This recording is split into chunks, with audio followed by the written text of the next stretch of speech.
Hi dear students, welcome back my YouTube channel Gautam education online classes. छात्रों, आज हम लेकर आए हैं कक्षा 10 बोर्ड पेपर 2023। आज हम कक्षा 10 के बोर्ड पेपर पर चर्चा करेंगे और आई होप आप लोग वीडियो को अंत तक देखेंगे ताकि आप लोगों को सही से समझ में आ सके। चलो शुरू करते हैं। तो पहला क्वेश्चन दिया गया है, पहले पैसेज दिया गया है या डायरेक्शन निर्देश क्वेश्चन नंबर 1 to 3 यानी क्वेश्चन नंबर 1 से 3 तक, यानी इस पैसेज को पढ़ेंगे और 1 से 3 तक क्वेश्चन दिए गए होंगे वो आपको सही करने हैं। Read the following passage, read means पढ़ो, फॉलोइंग मान निम्नांकित पैसेज माने गद्य को, ठीक है। केयरफुली सावधानीपूर्वक पैसेज को, निम्नांकित पैसेज को पढ़ो एंड आंसर द क्वेश्चंस और प्रश्नों के उत्तर दो, यानी सावधानी पूर्वक पैसेज को पढ़ो और प्रश्नों के उत्तर दो। That follow choosing the correct option, ठीक है, जो तुम्हें सही प्रश्न करेक्ट ऑप्शन चुनने में मदद करेंगे। तो चलो शुरू करते हैं। लिया Subhash Chandra Bose was a great leader, Subhash Chandra Bose was a great leader, Subhash Chandra Bose एक महान नेता थे। ग्रेट लीडर महान नेता थे। कहाँ के? ऑफ इंडिया, भारत के। सुभाष चंद्र बोस इंडिया के एक महान नेता थे। हिज कंट्रीमैन, उनके देशवासी, कॉल्ड हिम, उन्हें पुकारते थे नेताजी, उनके देशवासी उन्हें नेताजी पुकारते थे, यानी भारत के लोग, इंडिया के लोग सुभाष चंद्र बोस को नेताजी के नाम से जानते थे। बिकॉज, क्योंकि ही लेड देम, वे उन्हें ले जाते थे ऑन द राइट पैथ, सही रास्ते पर, क्योंकि सुभाष चंद्र बोस ने भारत के लोगों को सही रास्ता दिखाया। ही वॉज इम्पर्सन्ड, इम्पर्सन माने जेल हुई, कई बार जेल गए। ही वॉज इम्पर्सन्ड मैनी टाइम्स, उन्हें कई बार जेल हुई। But he soon found out, शीघ्र उन्हें स्पष्ट हो गया।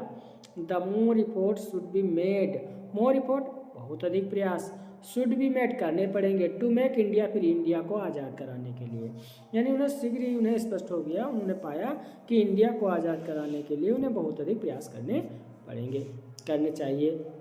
The British power was getting weaker, कमज़ोर हो रही थी, यानी ब्रिटिश पावर, ब्रिटिश की शक्ति जो थी कमज़ोर हो रही थी। In the second world war, द्वितीय विश्व युद्ध में, द्वितीय विश्व युद्ध के दौरान ब्रिटिश पावर जो थी कमज़ोर हो रही थी। ही थाट, उन्होंने विचार किया, यानी सुभाष चंद्र बोस ने विचार किया, ऑफ सेकिंग इट, इसे हिला देने का, सेकिंग इज हिलाना, फ्रॉम ऑल साइड, चारों तरफ से, यानी सुभाष चंद्र बोस ने विचार किया कि ब्रिटिश शक्ति को चारों ओर से हिला देंगे, हिला देने का विचार किया। फिर वन डे, एक दिन, ही एस्केप्ड फ्रॉम कलकत्ता, एक दिन वह एस्केप्ड मीन्स मैंने भाग निकले, फ्रॉम कलकत्ता, वह एक दिन कलकत्ता से भाग निकले। इन ग्यूस, ग्यूस मीन्स होता है भेष में, आप पठान, पठान के भेष में, वो पठान के भेष में कलकत्ता से भाग निकले। And went to Germany by Peshawar, और जर्मनी से पेशावर, फिर क्या है, एंड वेंट टू जर्मनी, और जर्मनी गए विया पेशावर, पेशावर के द्वारा। फ्रॉम जर्मनी, जर्मनी से, he went to Japan, Germany से वो जापान गए।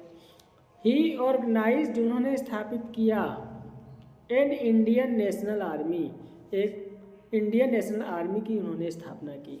And fought many battles against the British force, fought माने लड़े, और लड़े, मैनी बैटल्स, बहुत सी लड़ाइयाँ लड़ी, बहुत से युद्ध लड़े, अगेंस्ट माने विरुद्ध में, ब्रिटिश फोर्स के विरुद्ध में बहुत सारी लड़ाइयाँ लड़ी।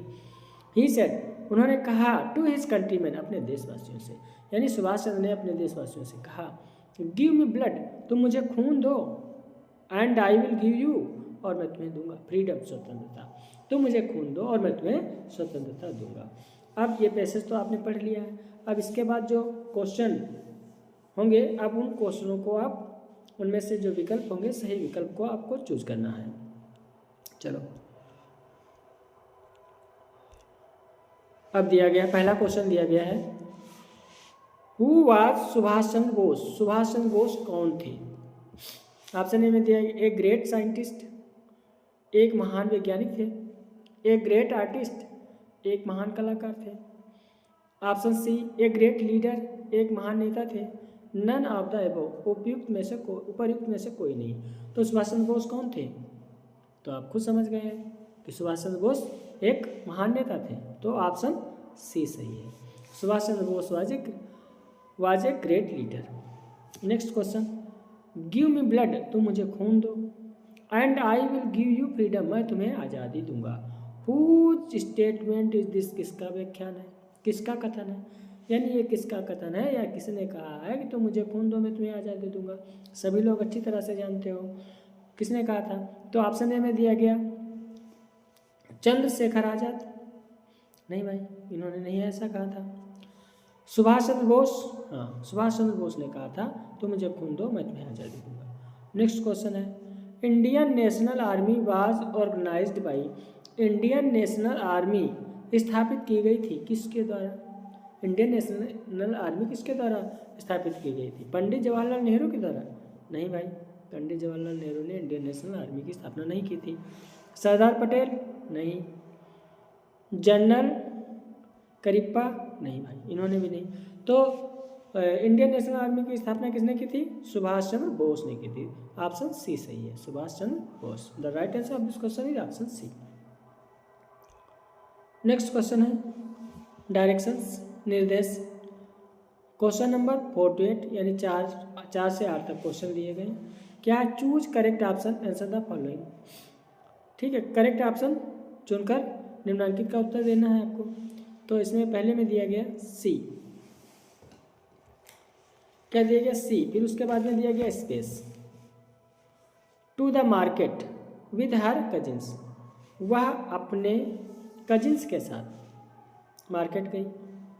ठीक, अब ऑप्शन में दिया गया हैड गॉन, ऑप्शन बी में दिया गया वेंट, ऑप्शन सी में दिया गया विल गो, ऑप्शन डी में दिया गया all are correct.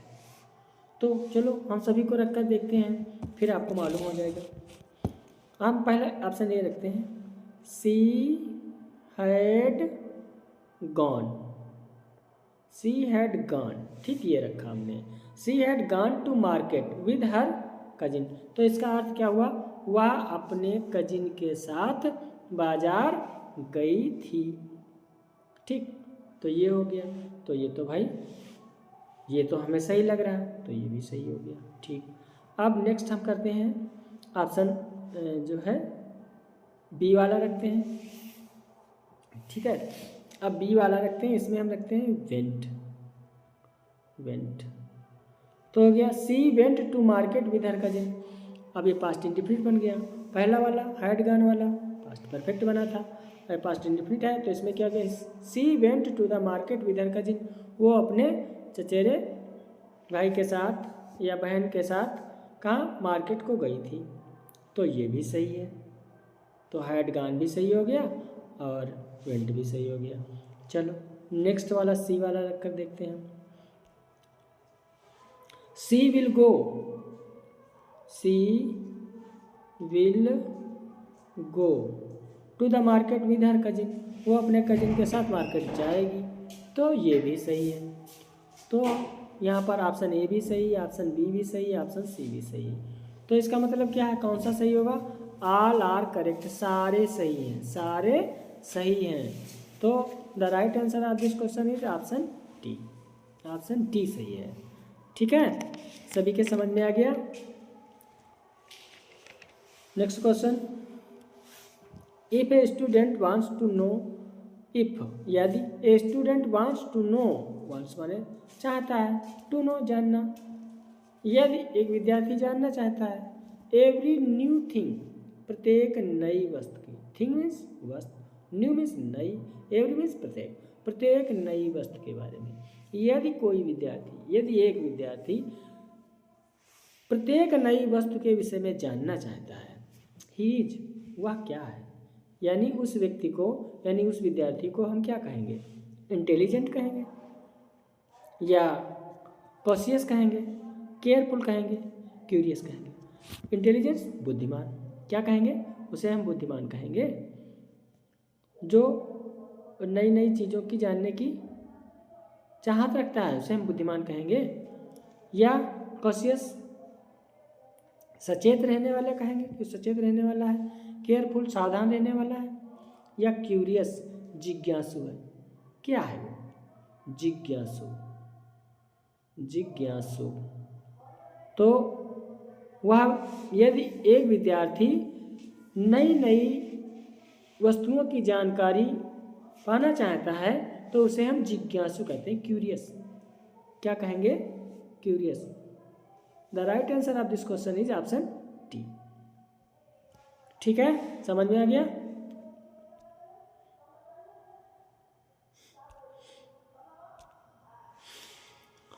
Rearrange the following word cluster to make a meaningful sentence.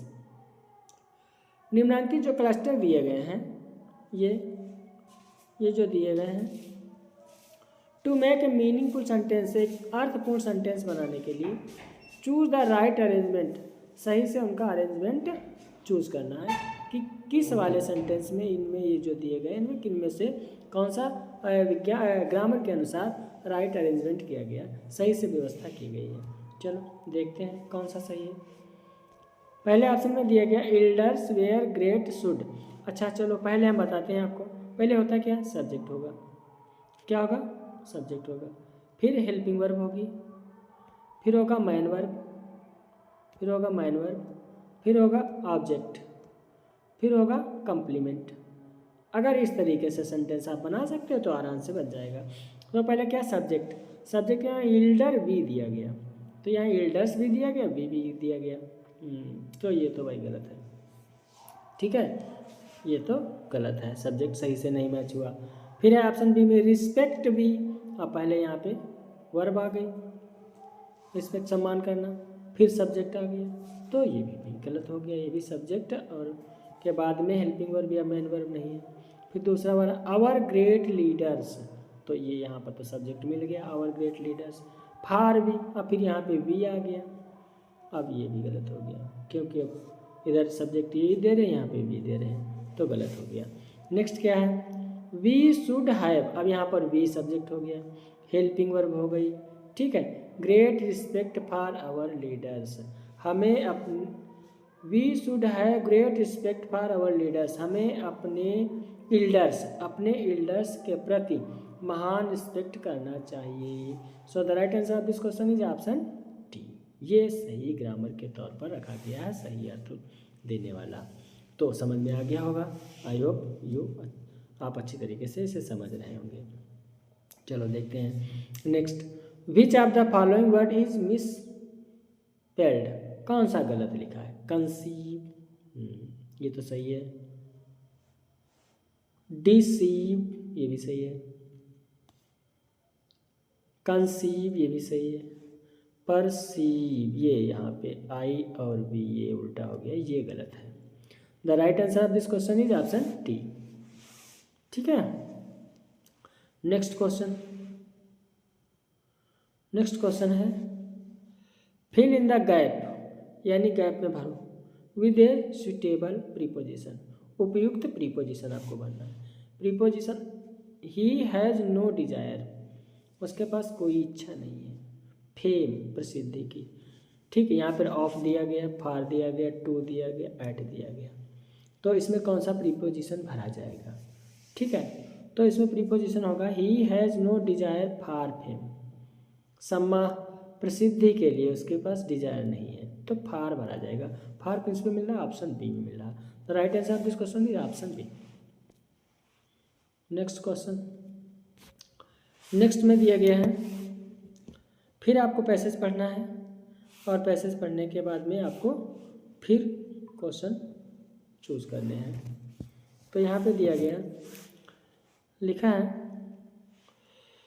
Direction, निर्देश। क्वेश्चन नंबर 9 और 10, यानी 9 और 10 अटेम्प्ट करने हैं आपको इस पैसेज को पढ़ने के बाद में। तो पढ़ते हैं। Read the passage given below, यानी निम्नांकित जो पैसेज दिया गया उसे पढ़ो। चूज द करेक्ट ऑप्शन, सही आंसर चुनो। And answer the question that पढ़ो, और जो क्वेश्चन दिए गए हैं उनके आंसर, करेक्ट आंसर चुनो। चलो पढ़ते हैं इसको। बट, लेकिन, देन आई स्लोली सा, स्लोली मीन्स धीरे धीरे, सा देखा, that not I was not free, मैं फ्री नहीं था, स्वतंत्र नहीं था। मतलब लेकिन, बट माने लेकिन, देन माने तब, लेकिन तब फिर धीरे धीरे मैंने देखा, मुझे एहसास हुआ दैट नॉट, कि मैं नहीं था, आई वॉज नॉट फ्री, मैं स्वतंत्र नहीं था। यानी धीरे धीरे मुझे एहसास हुआ कि मैं स्वतंत्र नहीं था।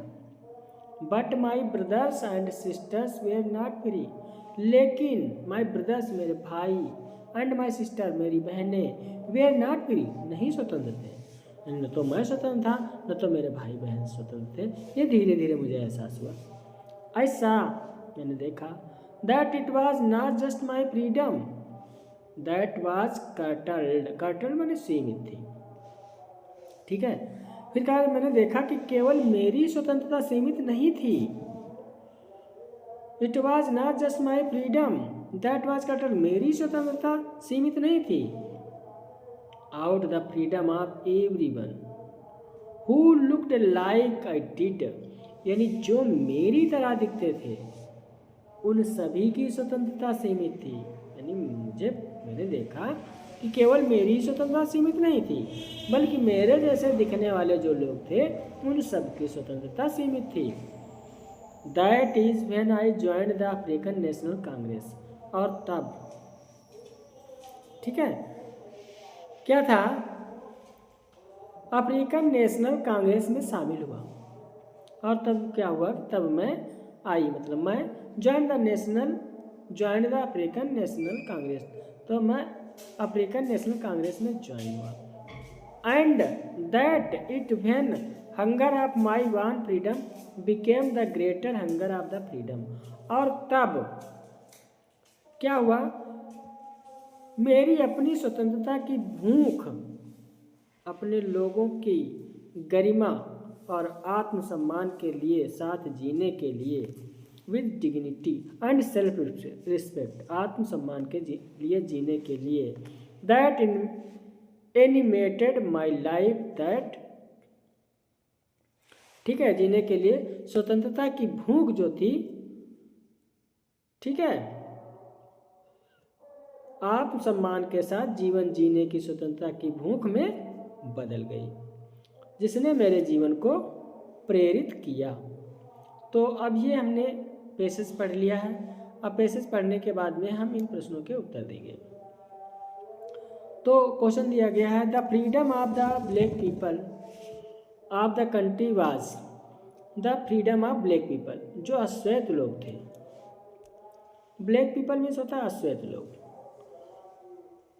ऑफ इस कंट्री यानी उसके देश के, यानी फ्रीडम ऑफ, स्वतंत्रता,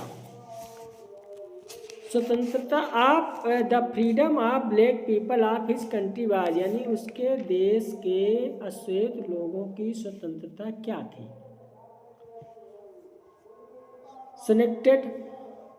सनेक्शनड नहीं भाई, सपोर्टेड नहीं भाई, सपोर्टेड भी नहीं थी, अपोज्ड विरोधी थी नहीं भाई, कार्टेल्ड सीमित थी, हाँ तो अभी बता चुके कि न तो हमारी और न ही मेरे भाई बहनों की और न देशवासियों की जो मेरी जैसे दिखते थे उनकी स्वतंत्रता, वे स्वतंत्र थे, बल्कि वो उनकी स्वतंत्रता जो थी कार्टेल्ड थी, सीमित थी।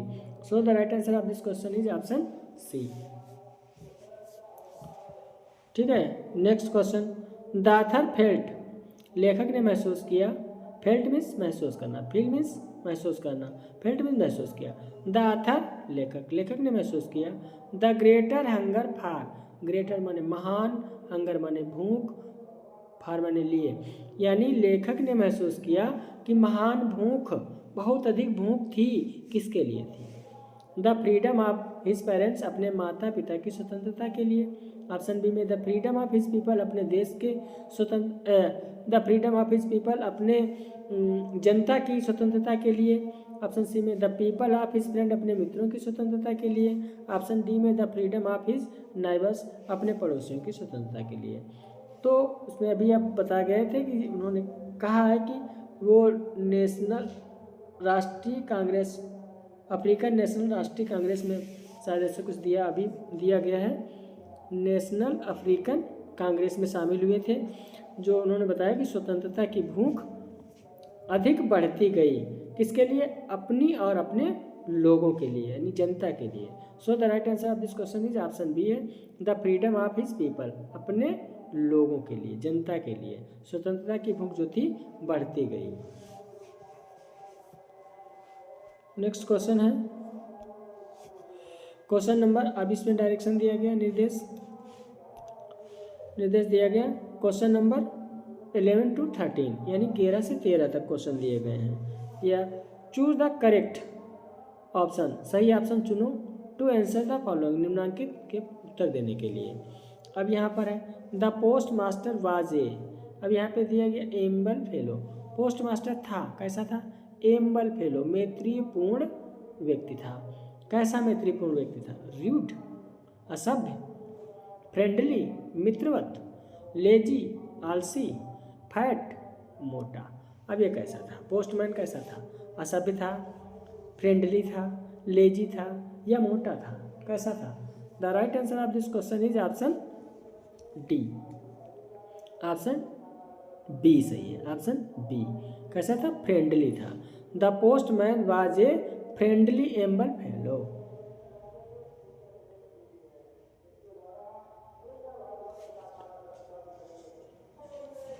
ठीक है, next question, Anne Frank wants to keep a diary because, Anne Frank जो थी वांट्स टू कीप रखना चाहती थी, ए डायरी एक डायरी, एनी फ्रैंक डायरी रखना चाहती थी, बिकॉज क्योंकि, क्यों रखना चाहती थी। ऑप्शन ए में दिया गया she is fond of keeping a diary, वो डायरी रखने की शौकीन थी, फाउंड ऑफ शौकीन, कीपिंग मैंने रखने की, डायरी में डायरी, वह डायरी रखने की शौकीन थी। ऑप्शन बी में दिया गया she has no friend to talk, उनके पास कोई मित्र बात करने के लिए नहीं था, एंड शेयर देयर फीलिंग्स, और उनकी फीलिंग्स भावनाएं जो थी शेयर करने के लिए कोई उनके पास कोई मित्र नहीं था, इसलिए she wants to keep a record in it, वह अपना इसमें रिकॉर्ड रखना चाहती थी। ऑप्शन डी में mister Keesing her teacher had asked her to do so, और मिस्टर कीसिंग जो थे, जो उनके टीचर थे, हैड आस्क्ड, उन्होंने उनसे कहा था कि डायरी रखने के लिए, कि वो डायरी रखें। तो इसमें कौन सा सही है, तो right answer of this question is option B, B सही है। क्या है बी में, she has no friend to talk, यानी एनी फ्रेंड के पास कोई भी मित्र बात करने के लिए नहीं था और न ही उनकी फीलिंग को शेयर करने के लिए था, इसीलिए एनी फ्रेंड डायरी रखती थी। So the right answer of this question is option B.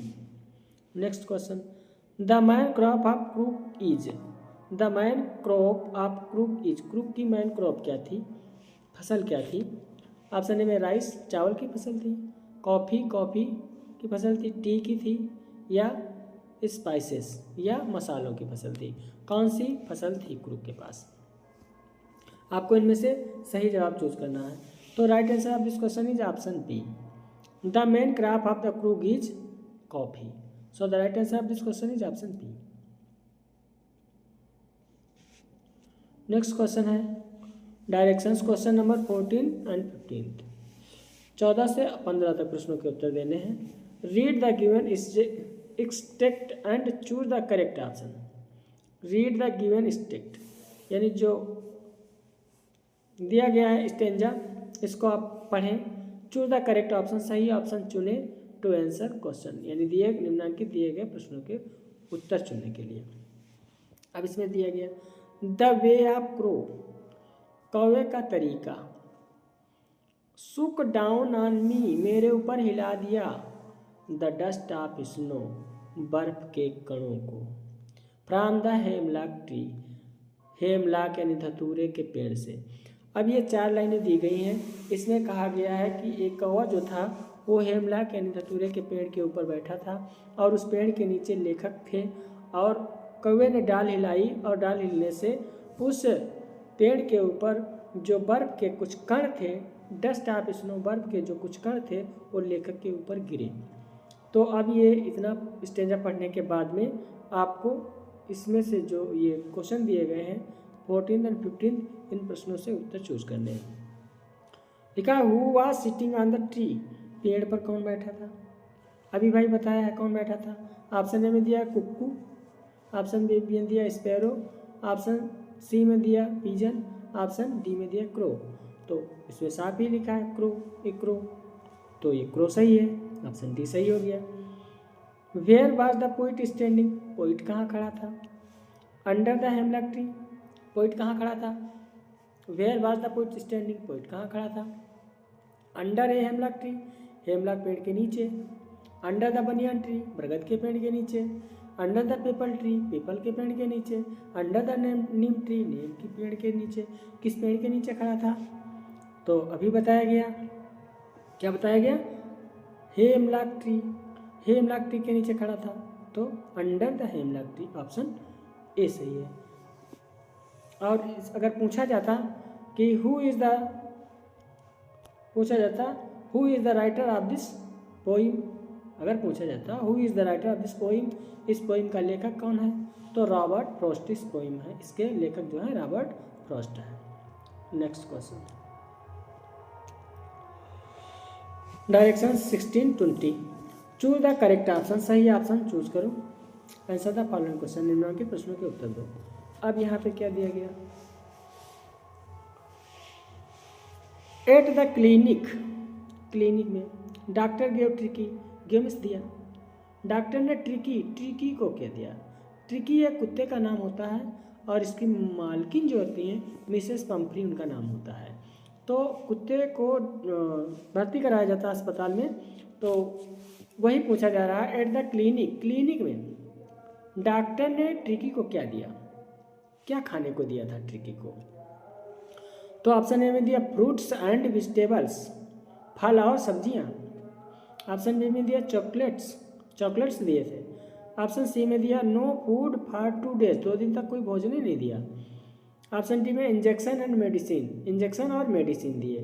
तो कौन सा सही है? अब the right answer of this question is option C, no food for 2 days, यानी डॉक्टर ने ट्रिकी को 2 दिन तक कोई भोजन नहीं दिया था, केवल पानी देते रहे थे। So the right answer of this question is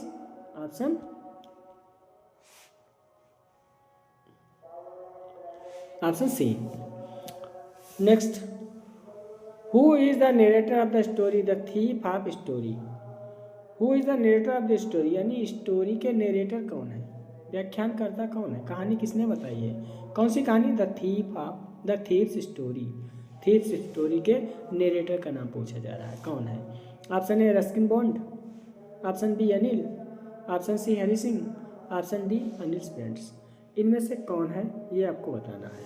the right answer of this question is option C, Hari Singh है, वो कहानी का नरेटर है और वही इस कहानी में थीप का रोल अदा करता है। So the right answer of this question is option C. Next question है, where is Griffin stay at Iping. Griffin Iping में कहाँ रुकता है, कहाँ रुका था, ये पूछा जा रहा था। अब ग्रिफिन के बारे में भी आप जानते होंगे। ग्रिफिन कौन था? Griffin was a lawless person, he was a scientist, he sold some rare drugs, यानी ग्रिफिन एक नियम विहीन व्यक्ति था, उसने कुछ दुर्लभ दवाइयों को निगल लिया था। And his body became transparent, और उसका शरीर जो था अदृश्य हो गया था, पारदर्शी हो गया था। ही वाज इनविजिबल, वो अदृश्य था। When he remove all his cloth, जब वो सारे अपने कपड़े उतार देता था तो वो इनविजिबल हो जाता था। तो वही पूछा जा रहा है कि ग्रिफिन आईपी में कहाँ रुका था। ऑप्शन ए में दिया गया इन एक सराय में, इन ए चर्च एक चर्च में, इन ए होटल एक होटल में, इन ए टेम्पल एक मंदिर में। तो ये कहाँ रुका था? एक सराय में रुका था। सो the right answer of this question is option A, in means होता है सराय। नेक्स्ट क्वेश्चन है, what did a bright start collecting in childhood.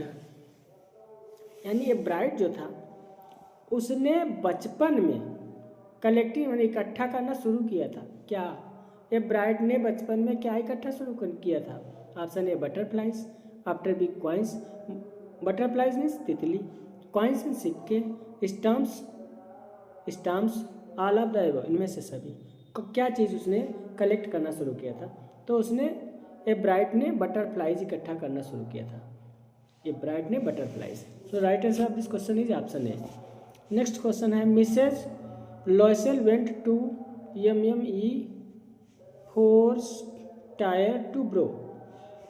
Mrs Loisel जो थी वो कहाँ गई, MME में गई फॉर स्टार्ट टू ब्रो, ठीक है, खरीदने के लिए। क्या खरीदने के लिए गई थी? ऑप्शन ए में दिया गया ए ब्यूटीफुल ड्रेस, एक सुंदर सी ड्रेस को खरीदने के लिए, ए नेकलेस, एक गले का हार खरीदने के लिए, ए ब्रेसलेट, कंगन खरीदने के लिए गई, all of the above, all of the, ये सारी वस्तुएं खरीदने के लिए गई थी। क्या खरीदने के लिए गई थी? MME में। कौन? मिसेज लोयसेल। मिसेज लोयसेल क्या खरीदने के लिए गई थी? तो right answer of this question is option B, a necklace, एक गले का हार खरीदने के लिए गई थी। The right answer of this question is option B. Next question, अब ये ग्रामर शुरू हो गया, ग्रामर पोर्शन, अब आप इसको समझ लें। अब यहाँ पे दिया गया change the following sentence into indirect, यानी ये जो सेंटेंस जो दिया गया है आपका, ये काहे में है? डायरेक्ट में है, और इसे इनडायरेक्ट में बदलना है। तो डायरेक्ट से इनडायरेक्ट में बदलने के लिए जो नियम है उनका हम फॉलो करते हैं और उनको हम बनाते हैं। अब जैसा कि आप जानते हो कि ये चीज़ होती है इन्वर्टेड कामा के पहले की चीज़। इन्वर्टेड कामा के पहले जो होता है इसे हम रिपोर्टिंग वर्ब कहते हैं। क्या कहते हैं? रिपोर्टिंग वर्ब कहते हैं। और इन्वर्टेड कामा के जो अंदर का भाग होता है इसे हम रिपोर्टेड पार्ट कहते हैं या रिपोर्टेड स्पीच भी कहते हैं, ठीक है।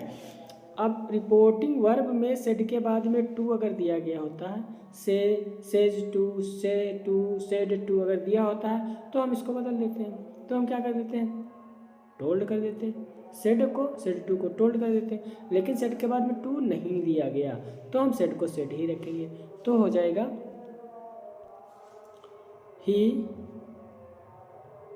ही सेड,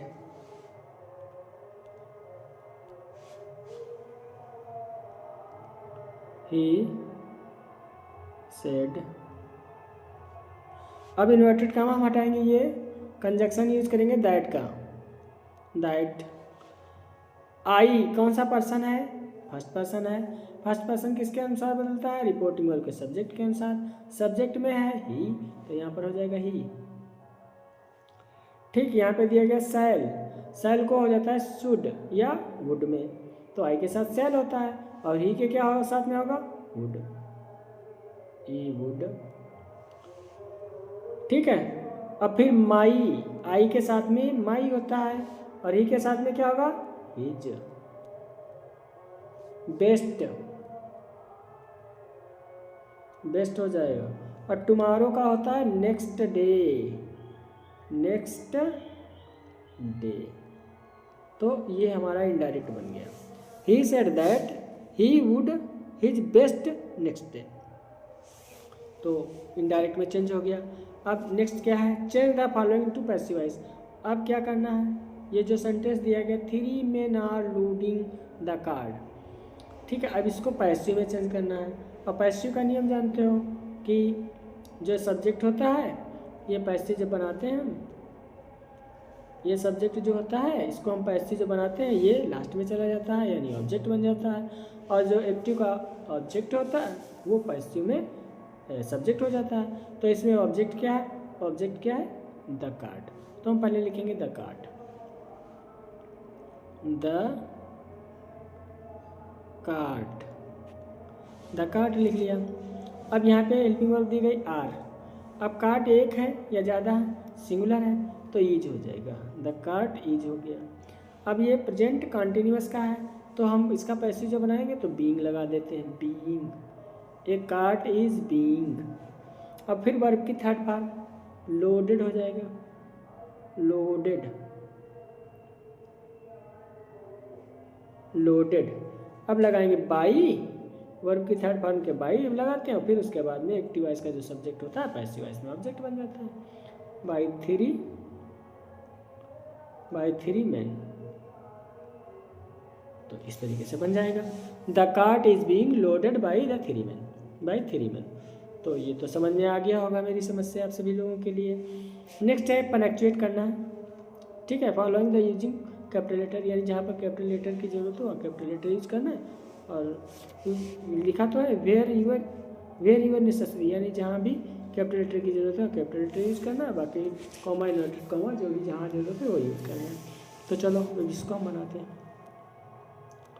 ठीक। इसमें दिया गया ही सेड, तो ये जो है ये बड़ा बनेगा, कैपिटल लेटर, ही हो गया। फिर सेड, ये सेड हो गया।